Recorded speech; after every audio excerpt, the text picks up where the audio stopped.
This is Dr. Fred Foy Strang, and welcome to Moment for Mission. I'm glad you're joining me today as we continue our consideration of things that can be detrimental to our or our organization's mission.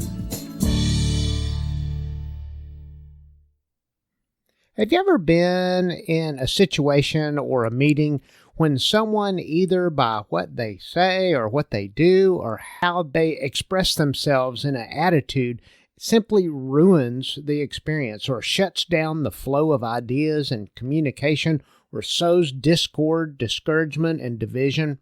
Well, I call these types of folk poison people. And today, I want us to think about how poison people are detrimental to our mission. Well, that mandolin means it's time for a Fred Foy fact. For my undergraduate degree, I attended Furman University in Greenville, South Carolina. I had an amazing, broadening experience at Furman. I learned how to think for myself, and I was challenged in every way. I made a number of lifelong friends there, and I gained insights through distinguished faculty, bright co-learners, foreign study experiences to Israel, Egypt, and Italy, orchestra, cross-country, and track, church-related vocations, the college service corps, and likely the best college cheer of all time. It went like this: F you one time, F you two times, F you three times, F you all the time. There are many stories in the news today about glyphosate, a broad-spectrum systemic herbicide, and whether or not it links to certain types of cancer. That is an issue to be settled in the lab and in the courtroom. I do know that if you spray this material on a green weed or anything green, it dies quickly. I think poison people are a lot like glyphosate. When poison people come into contact with healthy people, the healthy ones are those who suffer. In fact, if poison people are allowed to continue contact with an individual or an organization, soon there will be a withering and after that, death of the once healthy individual and team members. I would wager that you have experienced these kinds of people.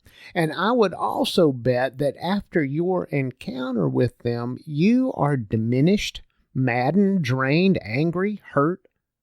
Poison people can ruin just about anything or anyone they're allowed to. They discharge disapproving, demeaning, derogatory diatribes that deflate you and damage your mission and vision. And I have found they always think and make you think that you're the problem. I worked for over 10 years in higher education. There was a key leader who brought a quiver of poison arrows to every meeting with every department. I would often debrief these sessions with colleagues and truly found that the balance of their day, and often longer, was completely ruined by these encounters. Productivity was lost, creativity was stymied, personal self-worth was damaged.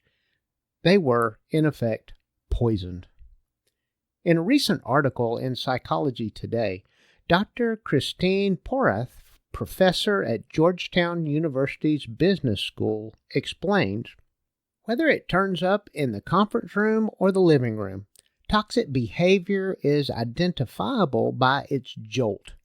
It's destabilizing and has a negative emotional impact out of proportion to any immediately identifiable cause.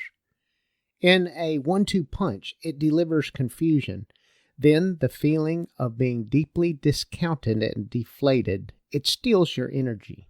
She goes on, toxic behavior doesn't just inflict a personal hurt. It assaults systemic well-being.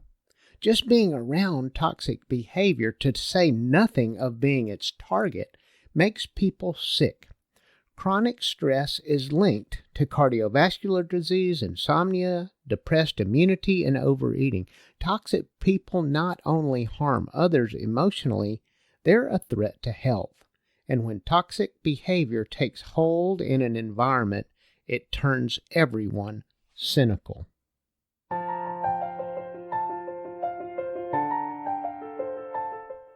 One scary thought is this: poison people are contagious. Like all negative phenomenon, the toxicity that spews from poisoned people impacts the brain, even if we're only witnesses. A worker sees a higher up berating an underling, and soon that employee replicates the behavior. Bad behavior can get passed from generation to generation in families and in interpersonal relationships. It is insidiously woven in, resulting in all sorts of mental health issues, situations of abuse, and even acts of violence. In the USA, poisoned people are becoming accepted, and toxic behavior is on the rise. Incivility and downright rudeness seem to be the norm. In a recent issue of McKinsey Quarterly, Dr. Porth revealed that almost half the workers she polled in 1998 reported they were treated rudely at least once a month. In a 2016 follow-up study, she disclosed that the number had climbed to 62%. The global communications firm Weber Shandwick reported that in 2017, a record high number of Americans, 69%, said they believe the United States has a major civility problem.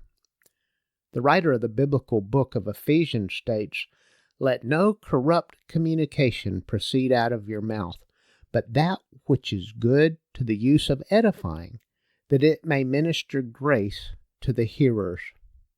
One doesn't have to look far to witness the absolute nastiness of the U.S. political milieu today.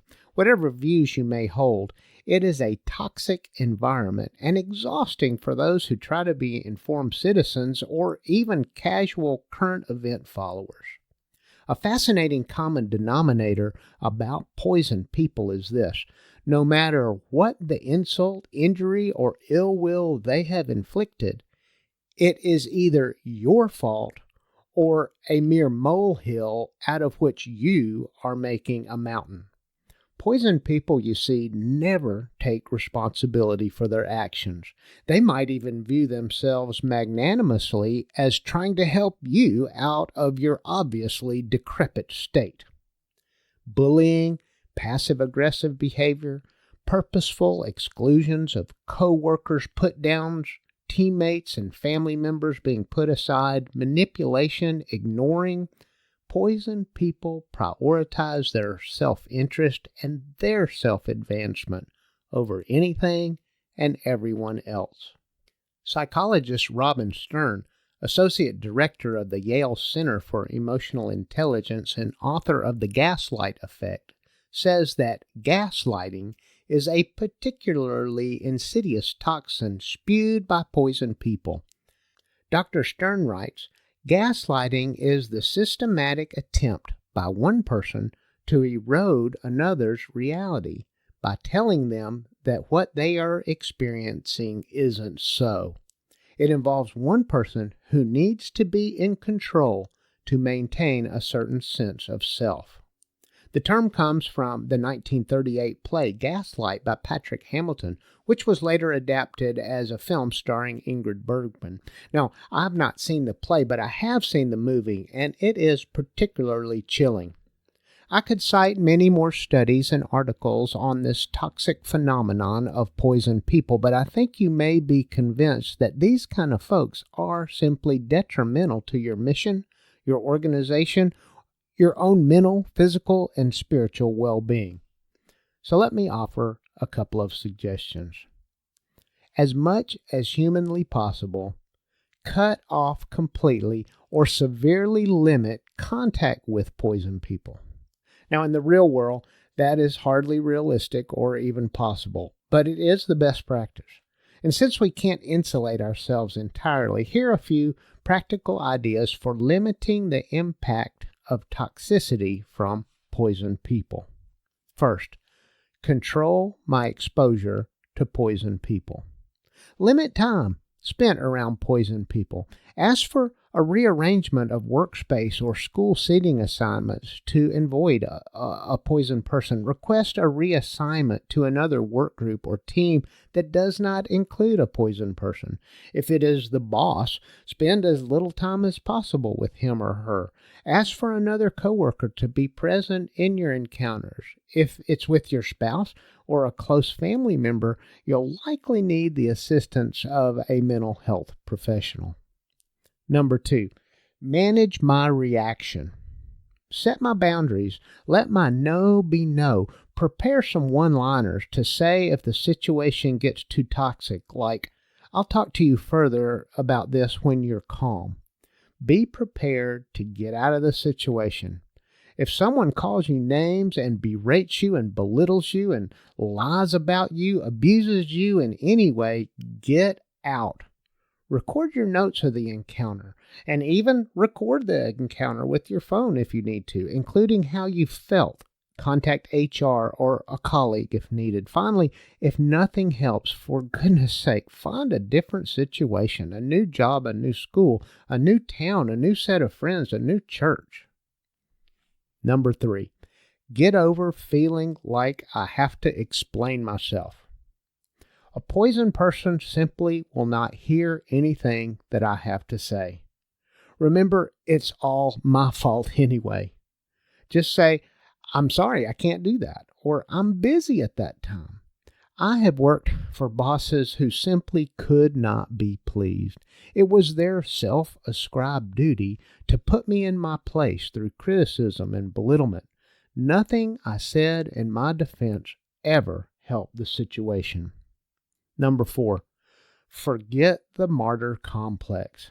Now, I have tried on many occasions, unsuccessfully I must add, to change poisoned people. I thought that if I was just kind and peaceful and showered them with love, that they would change, and maybe it was my mission to do that. But I tell you what, it just has not happened, at least not on my watch. Now, maybe one day those folks will be poured into enough to be like the Grinch and have their hearts grow 3 sizes and make up for all their toxicity. But this kind of change of heart, I believe, is God's work. Yes, I will always be kind. I will always love people, even the poisoned people, but it's not my job to change them. Number 5, learn what poisoned people are like.